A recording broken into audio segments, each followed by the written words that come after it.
Viewers, کیا کبھی ہم نے اس بات پر غور کیا ہے کہ قبرستان جانے کی اتنی تاکید کیوں کی گئی ہے؟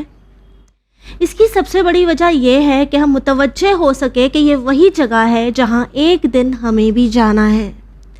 اس دنیا میں زمین پر ہم جتنے فخر کے ساتھ چلتے ہیں، جتنی اکڑ کے ساتھ چلتے ہیں، یہ بھول جاتے ہیں یہی وہ زمین ہے جس میں ہمیں لوٹ کر جانا ہے۔ کوئی اگر ہم سے صحیح یا غلط پر کوئی سوال پوچھ لے تو ہمیں غصہ آ جاتا ہے، لیکن ہم یہ بھول جاتے ہیں کہ موت کے مرحلوں میں ایک مرحلہ ایسا بھی ہے جب منکر اور نکیر ہم سے سوالات کریں گے۔ اگر ہم دنیا میں ہی اپنے آپ کو ان مرحلوں کے لیے تیار کر لیں اور کوشش کریں اپنے آپ کو بہتر انسان بنانے کی، تو انشاءاللہ ہمارے تمام مرحلے آسان ہو سکتے ہیں۔ اور یہی ایک چینل ون کی چھوٹی سی کوشش ہے ہمیں تیار کرنے کی آنے والے اس وقت کے لیے جسے ہم کہتے ہیں journey to the year after.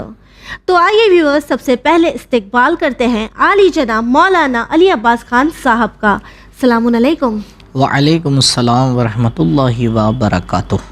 مولانا صاحب، جس طرح ہمارے گزشتہ ایپیسوڈز میں ہم سیکنڈ سٹیج آف ڈیتھ یعنی کہ عدیلہ تک پہنچ چکے اور ہم یہ سمجھ چکے کہ شیطان کس طرح ایک انسان کو بھڑکانے کی کوشش کرتا ہے، وہیں اب انسان جب لائٹ چلی جاتی ہے اور اندھیرا ہو جاتا ہے تو خوف میں آ جاتا ہے۔ اب جب بات آتی ہے ایک انسان کے جانے کے بعد اسے دفنانے کی، قبر کی پہلی رات کی اور وحشت کی، تو اس کے بارے میں، اس سٹیج کے بارے میں ہمیں قرآن مجید میں کیا ملتا ہے؟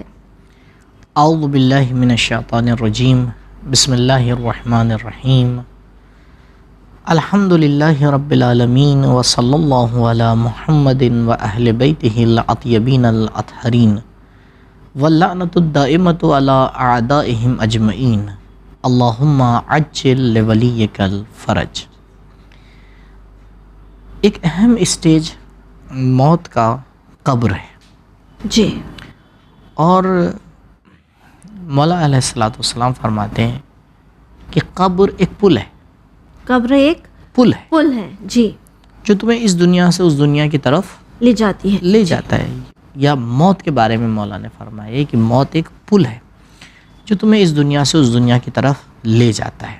قبر کے حوالے سے اور شب اول قبر، جس کو کہا جاتا ہے لیلۃ الدفن، جی، یعنی اگر کسی انسان کو آج دفن کیا گیا ہے تو وہی رات، فرسٹ نائٹ جی۔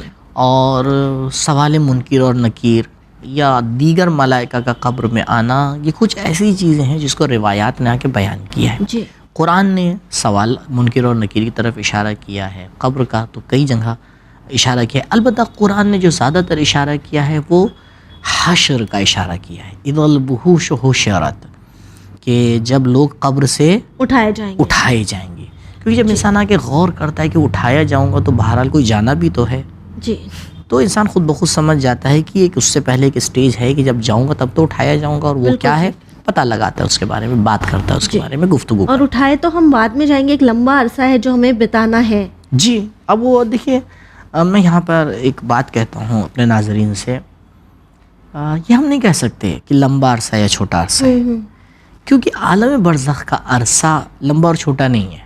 اچھا جی، اس کی وجہ یہ ہے کہ عرصہ اور ٹائمنگ اس دنیا کے لیے ہے، وہ دنیا اور وہ عالم جس کو عالم برزخ کہتے ہیں، وہاں ٹائمنگ نہیں ہے۔ اوکے، جب وہاں ٹائمنگ نہیں ہے تو وہاں یہ بھی نہیں ہے کہ مثلا کون کتنے سال رہا اور کون کتنے دن رہا، نہیں، وہاں سب ایک جیسا ہے۔ اچھا، تو وہاں عرصہ، ٹائمنگ زیادہ کم میٹر ہی نہیں کرتا، اصلا وہاں معنی ہی نہیں رکھتا۔ مثال کے طور پر میں آپ سے پوچھوں کہ بھائی یہ بتائیے کہ پتھر جو ہے وہ میل ہے یا فیمیل؟ جی، اصلا اس کے بارے میں کہا نہیں جائے گا، بالکل۔ تو یہ ٹائمنگ کا جو سسٹم ہے جس کو آج کی مادی دنیا نے بہت بڑھاوا دے دیا ہے، جی، کیونکہ ٹائمنگ مخصوص ہے مادہ سے، جی، مدت سے، ہاں، یعنی یہ مدت اور یہ ٹائمنگ، یہ سب یہ مادی چیزوں سے اور میٹر سے آ کے جو ہے وہ اس کا ریلیشن ہے۔ اب مادی دنیا اسی کو بڑھاوا دیتی ہے، اب انسان یہ سوچتا ہے کہ ہاں تو یہ ہر جگہ ہے۔ روایات میں بھی جو مثالیں دی گئی ہیں کہ مثال کے طور پر اگر کوئی انسان اپنے والدین کا احترام نہیں کرتا ہے یا والدین اس سے ناراض ہو جاتے ہیں تو جنت کی خوشبو 50,000 سال اس سے دور ہو جاتی ہے۔ جی، تو اس کا مطلب یہ نہیں کہ واقعاً کوئی 50,000 سال ہے، یعنی ایک سمجھانے کے لیے ایک بات کہی جا رہی ہے کہ ہم ایک سمجھیں، مثال ہے. ایک مثال ہے کہ بھائی سوچئے مثلا کتنا دور ہو گیا اور اس کو درک نہیں کر پائے گا. جی مولانا صاحب، لیکن اگر ہم بات کریں وحشت کی، اسٹیج آف وحشت کی، تو ہم یہ دیکھتے ہیں کہ کچھ تو ہوگا اس چیز کو لے کر، تاکہ ہم دیکھتے ہیں اگر بی بی فاطمہ زہرا سلام اللہ علیہا کی وصیت پر بھی اگر ہم نظر ڈالتے ہیں تو اس پہلی نائٹ کا ذکر انہوں نے اپنی وصیت میں بھی کیا ہے. جی، اور روایات میں بھی اس کی تاکید کی گئی ہے کہ یہ بہت سخت مرحلہ ہوتا ہے. وہ کس طرح سے؟ البتہ دیکھیے سخت مرحلہ ہوتا ہے کیونکہ یہ ایگزام کا مرحلہ ہے. ایگزام شروع ہوگا، اب پوچھا جائے گا، سوال کیا جائے گا. اور جیسے کہ آپ نے مثال دی تھی کہ اگر انسان لائٹ چلی جاتی ہے تو ڈر جاتا ہے. جی، قبر میں جب اس کو اٹھایا جائے گا اور وہ دیکھے گا کہ ہر طرف کچھ بھی نہیں ہے، اندھیرا ہے، واقعی آدمی ڈرے گا. اور یہاں پر کہا جاتا ہے کہ انسان ہر نماز میں اپنے لیے دعا کرے کہ پروردگار اہل بیت علیہم الصلوۃ والسلام کو پہنچا دے. دعائیں ہیں، نمازیں ہیں، اور اس کے لیے انشاءاللہ ناظرین کی خدمت میں عرض کروں گا کہ وہ کون سی چیزیں ہیں کہ جو ہمیں اس وحشت قبر سے کیا کر سکتی ہیں؟ بچا سکتی ہیں. اسلام نے سارا انتظام کر دیا ہے. جی، یہ ان لوگوں کے لیے ہوتا ہے کہ جو ان سب چیزوں کے اوپر عمل نہیں کرتے ہیں. حق الناس لے کے اس دنیا سے چلا گیا ہے، غلط طریقے سے اس کی موت ہوئی ہے، یا جو بھی ہے، بہرحال صحیح ایمان کے اوپر اس کی موت نہیں ہوئی ہے، تو بہرحال وحشت قبر اپنی جگہ کے اوپر ہے. بی بی سلام اللہ علیہا نے بھی جو بتایا ہے، تو نعوذ باللہ ایسا نہیں ہے کہ بی بی کے لیے کوئی مسئلہ ہے، لیکن بی بی اس بات کو بتا رہی ہیں تاکہ انسان اس حقیقت کو آ کے سمجھے، اور کہیں نہ کہیں یہ ہمارے لیے ایک گائیڈ لائن ہو جاتی ہے. بالکل یعنی بتانا بی بی یہ چاہ رہی ہیں کہ دیکھو یہ ایک ایسا مرحلہ ہے جس کو میں تک ذکر کر رہی ہوں. کون؟ میں جو کہ خاتون جنت ہوں، میں وہ کہ جس کو مہر میں کوثر و تسنیم و سلسبیل ملی ہے، میں تک اس کا آ کے ذکر کر رہی ہوں. تو تم عام انسان، عام مومن، تمہیں کتنا سوچنا چاہیے؟ بالکل ٹھیک، تمہیں کتنا غور کرنا چاہیے. ایبسلیوٹلی. میں ایک بات، یہ جو ہمیں 3-4 ایپیسوڈ ہوئے اس میں بار بار کہنا چاہ رہا تھا، اور شاید اس ٹائم اس کا وقت ہے میں کہوں، شاید انسان کی تربیت کے لیے موت کو یاد رکھنے سے بہتر کوئی فارمولا نہیں ہے. جی، آج ویسٹ کی دنیا میں یہ ایک بہت بڑا المیہ ہے. جی، اگر آپ موت کے بارے میں گفتگو کریں گے تو آپ کو روک دیتے ہیں. بالکل ٹھیک. کہتے ہیں بھائی آپ نگیٹو تھنکنگ رکھتے ہیں اور آپ ایسی باتیں کرتے ہیں، اور آپ کو جوانوں کے سامنے ایسی باتیں نہیں کرنا چاہیے، ابھی تو اس کو جینا ہے. ابھی تو امام جعفر صادق علیہ السلام نے ایک روایت میں آ کے موت کو یاد کرنے کے 6 فائدے بتائے. یاد کرنے کے وہ انسان جو موت کو یاد رکھتا ہے، جی، وہ انسان جو موت کو یاد رکھتا ہے وہ اپنا عمل خود بخود ایٹومیٹکلی صحیح کر لیتا ہے. بالکل ٹھیک، ایبسلیوٹلی. وہ انسان جو موت کو یاد رکھتا ہے وہ ہمیشہ آخرت کی طرف نظر رکھتا ہے. وہ انسان جو موت کو یاد کرتا ہے اپنے عمل کو بہت اچھے طریقے سے انجام دیتا ہے. جی، وہ انسان جو موت کو یاد کرتا ہے وہ وقت نہیں گواتا، سستی نہیں کرتا، ہر لمحے کا کیا کرتا ہے، پابند ہوتا ہے. یہ غلط تعلیم ہے جو آگے دی جاتی ہے کہ موت کا ذکر نہیں کرنا چاہیے. اگر موت کا ذکر غلط ہے تو قرآن میں اتنا ذکر کیوں مل رہا ہے؟ بالکل ٹھیک. روایات میں اتنا ذکر کیوں مل رہا ہے؟ جی، جس طرح سے آپ نے کہا کہ روایات میں اس کا ذکر ملتا ہے، قرآن مجید میں اس کا ذکر ملتا ہے، حتیٰ کہ جہاں جس طرح میں نے آپ سے کہا کہ بی بی فاطمہ زہرا سلام اللہ علیہا کی اگر وصیت پر نظر ڈالے تو ہم دیکھتے ہیں کہ بی بی مولا علی علیہ السلام سے وصیت کرتی ہے کہ اے علی میری قبر پر رات میں بیٹھ کے قرآن مجید کی تلاوت کرنا. جی، ٹھیک ہے. وہی اگر معاشرے پر نظر ڈالے تو ہم یہ کہتے ہیں کہ جب کسی شخص کو دفنا دیا جائے تو جتنا جلدی ہو سکے اس کی قبر سے دور چلے جائے تاکہ ان کا سوال اور جواب شروع ہونے والا ہے. تو یہ بات کس حد تک صحیح ہے؟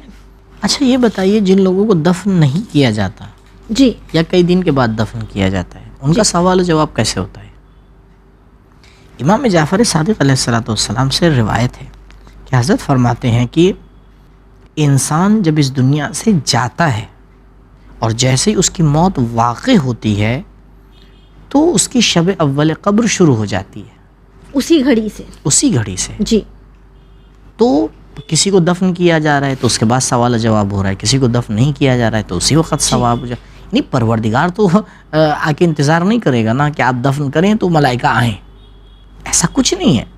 یہ بہرحال کچھ اسٹیجز ہم نے آ کے سیٹ کر رکھے ہیں، لیکن جب انسان کا رابطہ اس دنیا سے کٹ گیا تو اب وہ دوسری دنیا میں ہے، اب وہ دوسرے طریقے سے ہے، اب وہاں پر سوال جواب اسی اسٹائل سے ہوتا ہے. جی. تو جب بی بی آ کے فرما رہی ہیں مولا کائنات سلام اللہ علیہ سے کہ یا علی آپ میری قبر پہ آ کے بیٹھ کے قرآن کی تلاوت کیجیے گا، مجھے یہ لگتا ہے اگر اس سے بہتر کوئی عمل ہوتا تو بی بی اس کا ذکر ضرور کرتی. بی بی اسی کا ذکر کرتی ہیں. بہت سے لوگ پوچھتے ہیں کہ مولانا صاحب بتائیے کہ بھئی ہمارے مثلا والد کا انتقال ہو گیا، والدہ کا انتقال ہو گیا، ہم ان کے لیے کیا کریں؟ تو میں ان سے یہی کہتا ہوں بی بی نے یہ کہا ہے آپ یہ کیجیے. جی. اور یہیں پہ ایک بات بہت اچھی طرح سے جو ہے وہ یاد دلانا اپنے ناظرین کو میں ضروری سمجھتا ہوں. آپ دیکھیں آج کل معاشرے میں قرآن پڑھنے کی صلاحیت کم ہوتی جا رہی ہے. ٹرانسلیشن پڑھا جا رہا ہے اور رومن میں لکھ کے پڑھا جا رہا ہے اور عجیب عجیب طریقے نکلتے آ رہے ہیں. پر ٹرانسلیشن پڑھنا تو بہتر ہے مولانا صاحب، تاکہ ہم سمجھ سکتے ہیں کہ قرآن مجید ہم سے کیا کہہ رہا ہے. اس کا انکار نہیں ہے، لیکن پہلے اصل قرآن تو پڑھنا سیکھے. اور اس کے لیے ضروری کہ وہ آ کے سکھائے، ہمیں سیکھنا ہے. جی. وہ مسلمان جو اپنی دینی کتاب کو نہ پڑھ پائے کیسا مسلمان ہے؟ جی. اب اس کا رزلٹ کیا ہوتا ہے؟ ہمارے سگے رشتہ دار کا انتقال ہوا، اب ہم کسی کو لے کے آتے ہیں قرآن پڑھنے کے لیے کہ بھائی اتنے پیسے لے لیجیے آپ قرآن پڑھیے. اب آپ بتائیے وہ کس دل سے قرآن پڑھے گا، اور اگر ہم خود بیٹھ کے وہاں چند آیتیں پڑھیں تو کس دل سے پڑھیں گے؟ بہت فرق ہوتا ہے. بالکل ٹھیک. لہٰذا معاشرے کے اندر یہ ضروری ہے کہ ہم قرآن پڑھنا سیکھیں، اور بہترین ہدیہ اور بہترین صدقہ یہی ہے کہ اپنے مردوں کی قبر کے اوپر بیٹھ کے قرآن کی تلاوت کریں. جی. جی. جس طرح ہم نے ذکر کیا یہاں قرآن کی تلاوت کا، وہی ہم دیکھتے ہیں کہ جب کسی کی ڈیتھ واقع ہوتی ہے تو لوگ ہر چیز میں بہت جلدی جلدی کرنے کی کوشش کرتے ہیں کہ جلدی واٹس ایپ پر ہم لوگوں کو بتا دے کہ دفن کتنے بجے کا ہے، غسل جلدی ہو جائے، باڈی دفن جلدی ہو جائے.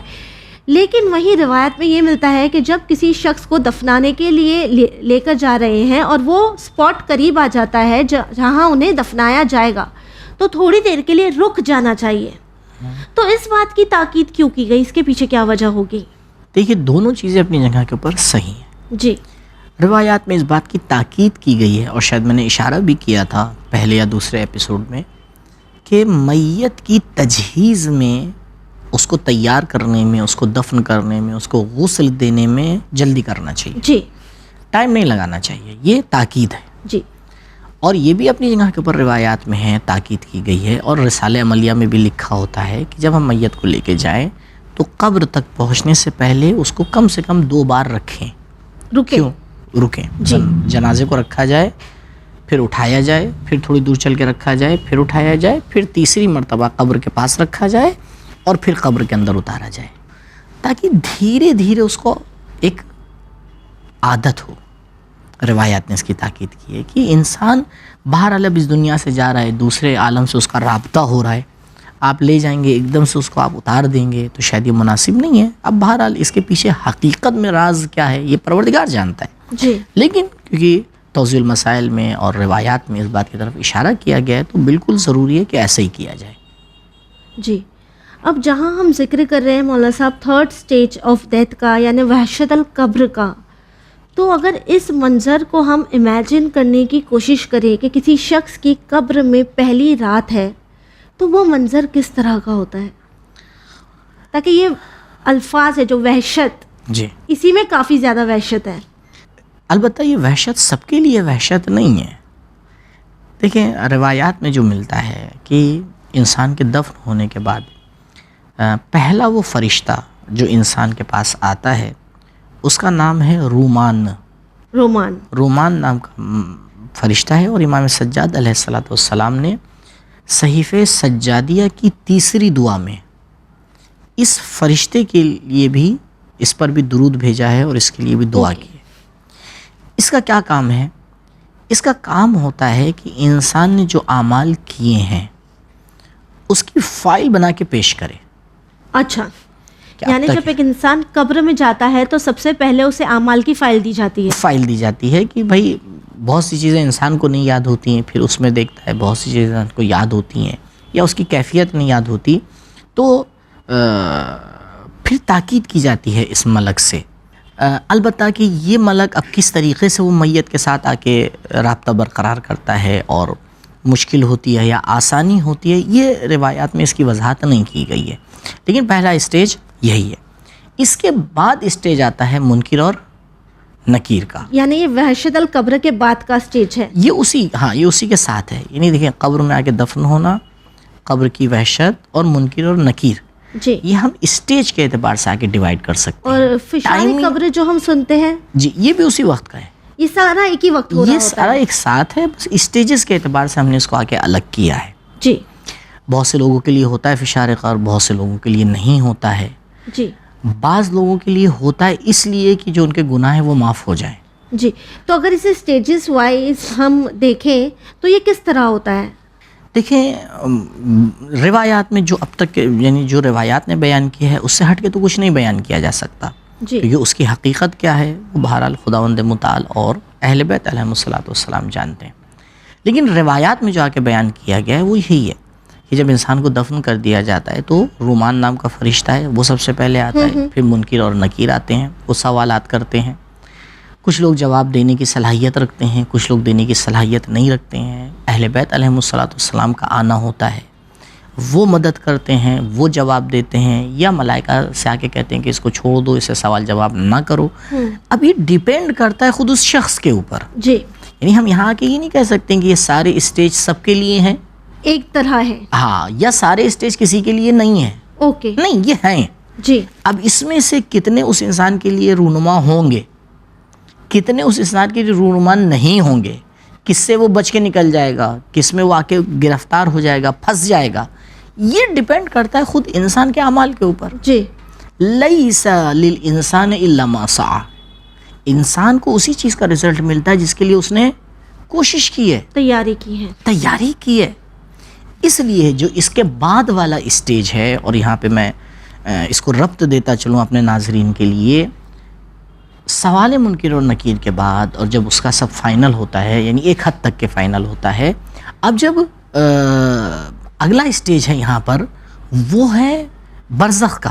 دیکھیں اہل بیت علیہم الصلوۃ والسلام کی بہت سی تاکیدات ہیں کہ اے مومن، اے انسان، اپنے عالم برزخ کا انتظام کر کے آنا۔ جی بالکل ٹھیک، تاکہ کافی روایتوں میں ہم یہ بھی سنتے ہیں کہ ائمہ علیہ السلام فرماتے ہیں کہ ہم تمہارے برزخ کے عالم کے لیے ذمہ دار نہیں ہیں، ہم تمہاری جو شفاعت ہے وہ آخرت میں کروا سکتے ہیں۔ آخرت میں کریں گے، جی، شفاعت کو وہاں کے لیے رکھا گیا ہے۔ جی، ہیں اب یہاں پر جو اسٹیجز ہیں، یعنی ملائکہ کا کے سوال و جواب کرنا، اہل بیت علیہم الصلوۃ والسلام کا آنا، یا فشار قبر، یہ جتنی بھی چیزیں ہیں جی، اس میں کچھ چینجز آتے ہیں۔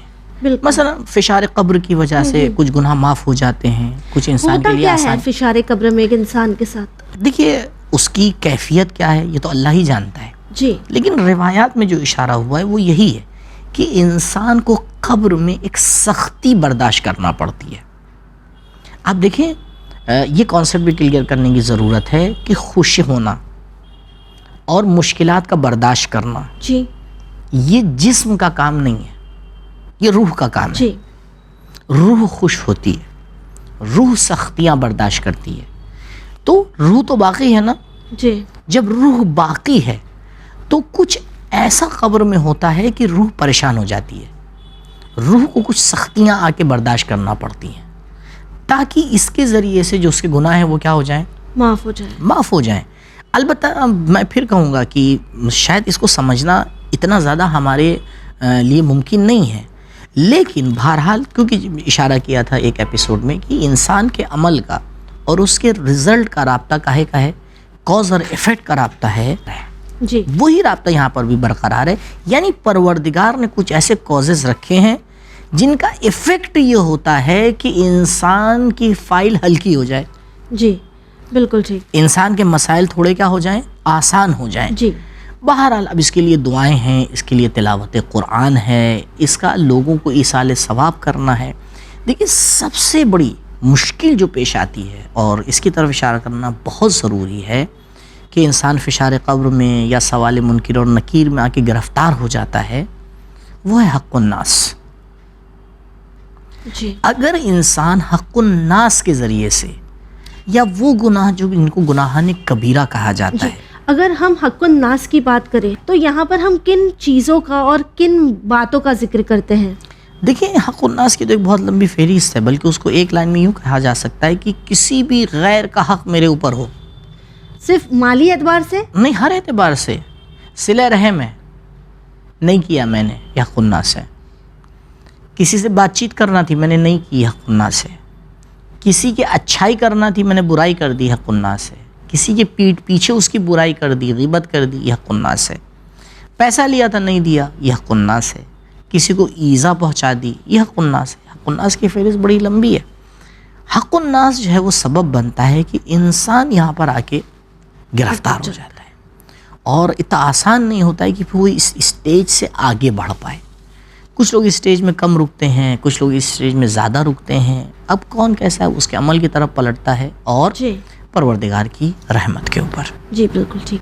مولانا صاحب آخر میں بس آپ سے یہی جاننا چاہیں گے کہ کافی بار جب ہمارا کوئی اپنا چلا جاتا ہے تو لوگ اکثر یہ کہتے ہیں کہ میں نے اپنی والدہ کو خواب میں دیکھا یا اپنے والد کو خواب میں دیکھا اور انہوں نے کہا کہ وہ بہت تکلیف میں ہے یا وہ بہت خوش ہے. جی ٹھیک ہے، تو یہ باتیں کس حد تک حقیقت ہوتی ہے یا پھر یہ انسان کا ذہنی مسئلہ ہے؟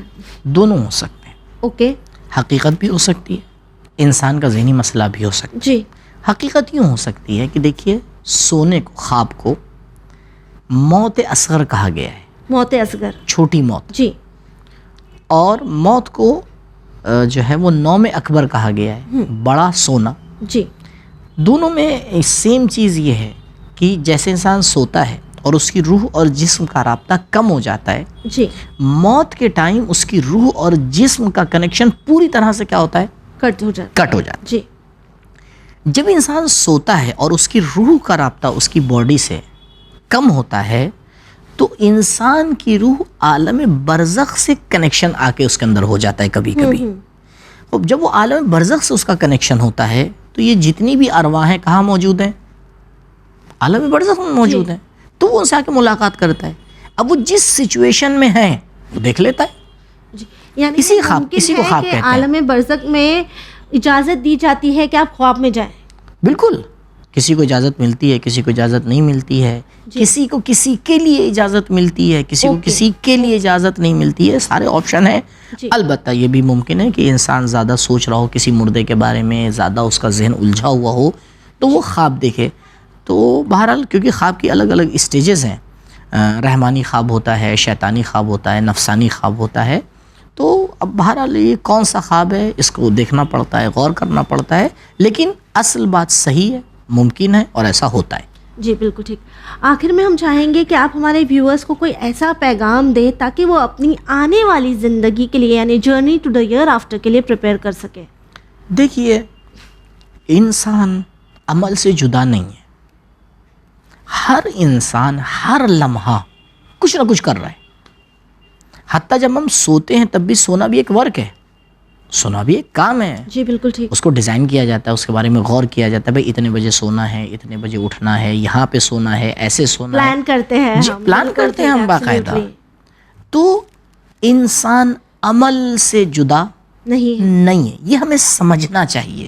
بالکل ٹھیک. یہ جو بعض لوگ آتے ہیں عمل کی اہمیت کو زندگی سے ختم کر دیتے ہیں، یہ بیچارے یہی نہیں سمجھ پائے کہ ایسی چیز ہی نہیں ہے. یہ بالکل ایسی ہے کہ کوئی کہے کہ بھائی آگ سے گرمی کو ختم کر دیا، ممکن نہیں ہے. پروردگار نے یہ خصوصیت اس میں رکھی ہے. پروردگار نے انسان کی زندگی میں عمل رکھا ہے، بغیر عمل کی زندگی نہیں ہوتی ہے. جی. اگر انسان اپنی زندگی کو بہتر بنانا چاہتا ہے، اپنے عمل کے اوپر غور کرے. ہر چھوٹا عمل ہو، بڑا عمل ہو، اس کو آگے تک کے سوچے کہ بھئی میں یہ کام کروں گا، اس کا رزلٹ کیا ہوگا. یہیں پہ شیطان آ کے انسان کو بھائی ارے کر لیتے ہیں دیکھا جائے گا. یہ دیکھا جائے گا بہت بڑا شیطانی حربہ ہے. بالکل ٹھیک. یعنی ان باتوں کا خیال رکھنا بہت ضروری ہے. جی مولانا صاحب آپ کا بہت بہت شکریہ، اپنا قیمتی وقت بہت شکریہ. ویورز آخر میں بس آپ سے یہی کہنا چاہیں گے کہ زندگی میں ہمیں ایک پارٹنر کی ضرورت ہوتی ہے. ہم اسکول میں ہوتے ہیں تو ہمارے دوست ہوتے ہیں، گھر میں ہمارے ماں باپ ہوتے ہیں، ہم ورک پلیس پہ جاتے ہیں ہماری کلیگز ہوتے ہیں، ہماری شادی ہوتی ہے ہمارا لائف پارٹنر ہوتا ہے جس کے ساتھ ہم زندگی بتاتے ہیں.